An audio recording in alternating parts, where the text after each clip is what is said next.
அனைவருக்கும் வணக்கம். சற்றுமுன் வெளியான முக்கிய அறிவின்படி மத்திய அரசு ஊழியர்களும் ஓய்வூதியதாரர்களும் அனைவரும் பயன்பெறும் வகையில் அவர்களுக்கு 8வது ஊதியக்குழு சம்பள உயர்வு குறித்து தற்போது முக்கியமான மகிழ்ச்சியான அறிவிப்புகள் வெளியாகியுள்ளன. இதை பத்தி விரிவாக்கம் வீடியோல பார்க்க போறோம். வீடியோவை கடைசி வரைக்கும் ஸ்கிப் பண்ணாம பாருங்க. வீடியோக்குள்ள போறதுக்கு முன்னாடி இந்த வீடியோ லைக் பண்ண பேசிக்கோங்க.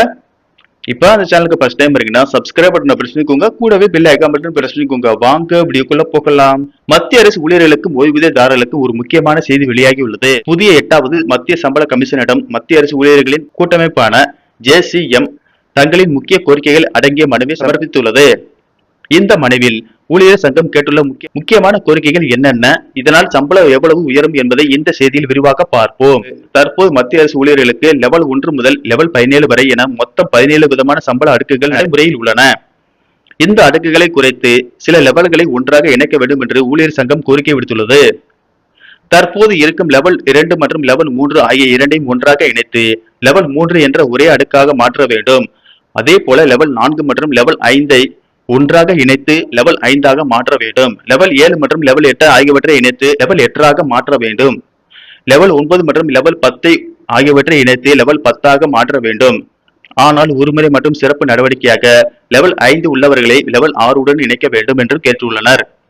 இப்படி செய்வதன் மூலம் பல பிரிவுகளில் உள்ள ஊழியர்களின் ஆரம்பகட்ட அடிப்படை சம்பளம் கணிசமாக உயரும் வாய்ப்பு ஏற்படும். ஊழியர் சங்கத்தின் 2வது மிக முக்கியமான கோரிக்கை ஃபிட் அண்ட் ஃபேக்டர் பற்றியது. ஊழியர் சங்கம் இந்த முறையை 3.833 வைக்க வேண்டும் என்று கேட்டுள்ளது.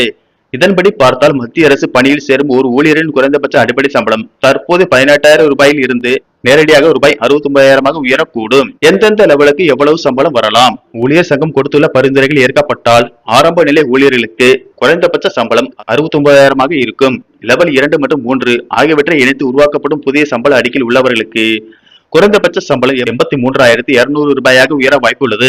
அடுத்ததாக லெவல் 4 மற்றும் 5 ஆகிய அடுக்குகள் இணைக்கப்பட்ட பின் அந்த பிரிவில் உள்ள ஊழியர்களின் குறைந்தபட்ச சம்பளம் 1,12,000 ரூபாயாக மாறக்கூடும்.